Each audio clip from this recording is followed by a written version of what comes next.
राधे राधे। आज के अध्याय में हम किस प्रकार से आदि सूकर स्वरूप नारायण भगवान ने हिरण्याक्ष का वध किया था उसका रसपान करेंगे। तो आइए प्रारंभ करते हैं 18वां अध्याय। मैत्रेय कहते हैं कि हे विदुर जी, ब्रह्मा जी के कपट रहित अमृत में वचन सुनकर भगवान ने उनके भोलेपन पर मुस्कुराकर अपने प्रेम भावपूर्ण कटाक्ष के द्वारा उनकी प्रार्थना स्वीकार की।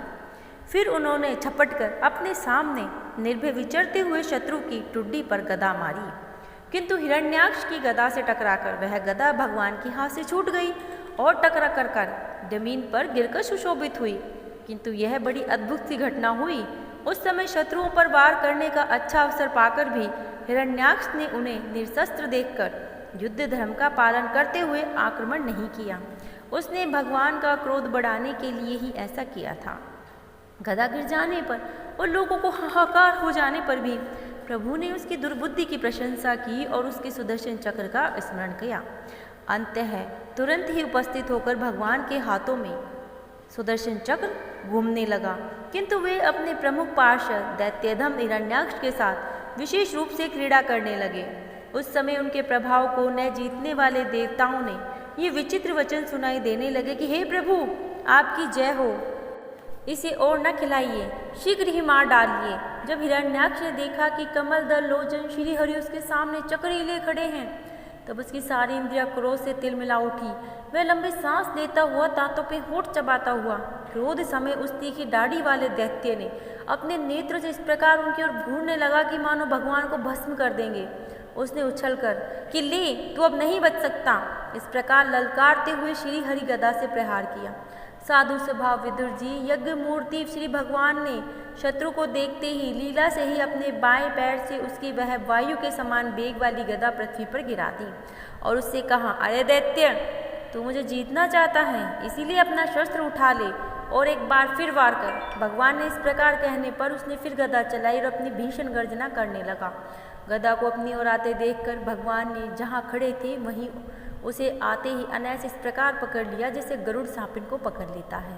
अपने उद्यम को इस प्रकार व्यर्थ होता देख उस महादैत्य का घमंड ठंडा पड़ गया, उसका तेज नष्ट हो गया। अब की बार भगवान के देने पर उसने उस गदा को लेना ना चाहा, किंतु जिस प्रकार कोई ब्राह्मण के ऊपर निष्फल अभिचार करे, मूठ इत्यादि चलाए, वैसे ही उसने श्री यज्ञ पुरुष पर प्रहार करने के लिए एक प्रज्वलित अग्नि के समान ललपलाता हुआ त्रिशूल लिया।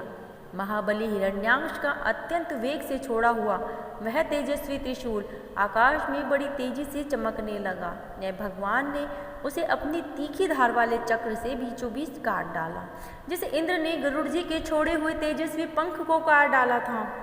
भगवान के चक्र से अपने त्रिशूल के बहुत छोटे छोटे टुकड़े देखकर उसे बड़ा क्रोध आया। उसने पास आकर उनके विशाल वक्ष स्थल पर, जिस पर श्री वत्स का चिन्ह सुशोभित था, कसकर घूंसा मारा। फिर बड़े जोर से गरजकर अंतर्ध्यान हो गया। विदुर जी, जैसे हाथी पर पुष्पों की माला का चोट का कोई असर नहीं होता है, उसी प्रकार उसके इस प्रकार घूंसा मारने से भगवान आदि वरा तनिक भी टस से मस नहीं हुए। तब वह महामायावी दैत्य मायापति श्री हरि पर अनेक प्रकार की मायाओं को प्रयोग करने लगे, जिन्हें देखकर सभी राजा प्रजा डर गए, समझने लगे कि अब संसार में प्रलय होने वाली है। बड़ी प्रचंड आंधी चलने लगी, जिसके कारण धूल से सब ओर अंधकार छा गया। सब ओर से पत्थरों की वर्षा होने लगी, जो ऐसे जान पड़ते थे मानो किसी क्षेपण यानी गुलेल फेंका जा रहा हो। बिजली की चमकमाहट कड़क के साथ बादलों के घिर आने से आकाश में सूर्य, चंद्र आदि छिप गए थे। उनमें निरंतर पीप, केश, रुधिर, विष्ठा, मूत्र, हड्डियों की वर्षा होने लगी। विदुर जी, ऐसे ऐसे पहाड़ दिखाई देने लगे जो तरह तरह के अस्त्र शस्त्र बरसा रहे थे। हाथ में त्रिशूल लिए बाल खोले नंगी राक्षसियां दिखने लगी। बहुत से पैदल, घुड़सवार, रथी, हाथियों पर चढ़े सैनिकों के साथ आतताई यक्ष राक्षसों का मारो मारो, काटो काटो, ऐसा अत्यंत क्रूर और हिंसामयी कोलाहल सुनाई देने लगा। इस प्रकार प्रकट हुए उस आसुरी माया जल का नाश करने के लिए यज्ञ मूर्ति भगवान वराह ने अपना प्रिय सुदर्शन चक्र छोड़ा। उस समय अपने पति का कथन स्मरण हो आने से दिति का हृदय सिपसपा उठा, उसके स्तनों से रक्त बहने लगा। अपना माया जाल नष्ट हो जाने पर वह दैत्य फिर भगवान के पास आया। उसने उन्हें क्रोध से दबाकर चूर चूर करने की इच्छा से भुजाओं में भर लिया, किंतु देखा कि वो बाहर ही खड़े हैं। अब वह भगवान के ब्रज के समान कठोर मुक्कों पर प्रहार करने लगा।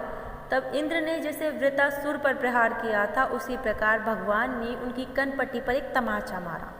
विश्व विजयी भगवान ने यद्यपि बड़ी अपेक्षा से तमाचा मारा था, तो भी उसकी चोट हिरण्याक्ष का शरीर घूमने लगा। उसके नेत्र बाहर निकल आए तथा हाथ पैर बाल बाल छिन्न भिन्न हो गए और वह निष्प्राण होकर आंधी से उखड़े हुए विशाल वृक्ष के समान पृथ्वी पर गिर पड़ा। हिरण्याक्ष का तेज अभी मलिन नहीं हुआ था।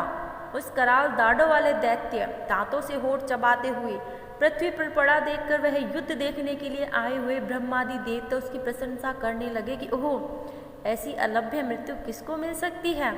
अपनी मिथ्या उपाधि से छूटने के लिए जिनका योगी जन समाधियों के द्वारा एकांत में ध्यान करते हैं, उन्हीं के चरण प्रहार से उनका मुख देखते देखते इस दैत्यराज ने अपना शरीर त्याग दिया। ये हिरण्याक्ष और हिरण्यकशिपु भगवान के ही पार्षद हैं। इन्हें शापवश यह अधोगति प्राप्त हुई है। अब कुछ जन्म से ये फिर अपने स्थान पर पहुंच जाएंगे। देवता लोग कहने लगे कि प्रभु, आपको बारंबार नमस्कार है। आप संपूर्ण यज्ञों का विस्तार करने वाले हैं तथा संसार की स्थिति लिए शुद्ध तत्वमय मंगल विग्रह प्रकट करते हैं। बड़े आनंद की बात है कि संसार को कष्ट देने वाला यह दुष्ट दैत्य मारा गया। अब आपके चरणों की भक्ति के प्रभाव से हमें सुख शांति मिल गई है। मैत्रेय कहते, विदुर जी, इस प्रकार महापराक्रमी हिरण्याक्ष का वध करके भगवान आदिवरा अपने अखंड आनंद में धाम को पधार गए। उस समय ब्रह्मादि देवता उनकी स्तुति कर रहे थे।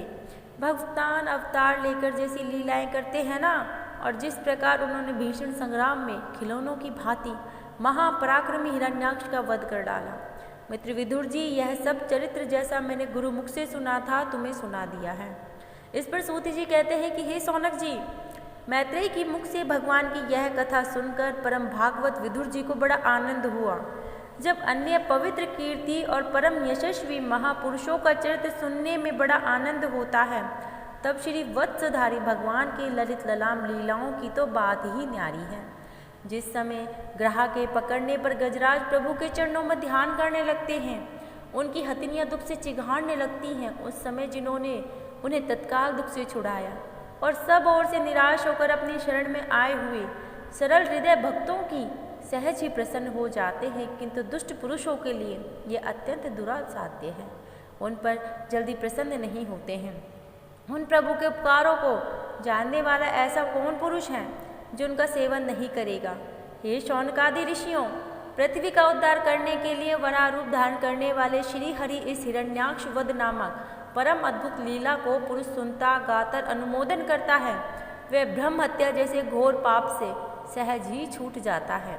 यह चरित्र अत्यंत पुण्य प्राप्त, पवित्र, धन, यश की प्राप्ति कराने वाला, आयुवर्धक और कामनाओं की पूर्ति करने वाला है तथा युद्ध में प्राण और इंद्रियों की शक्ति को बढ़ाने वाला है। जो लोग इसे सुनते हैं, उन्हें अंत में श्री भगवान का आश्रय प्राप्त होता है। कल का 20वें अध्याय में हम रसपान करेंगे ब्रह्मा जी की रची हुई अनेक प्रकार की सृष्टियों के वर्णन का। अगर आपने अभी तक चैनल को सब्सक्राइब नहीं किया है तो कृपा करके कर लीजिए।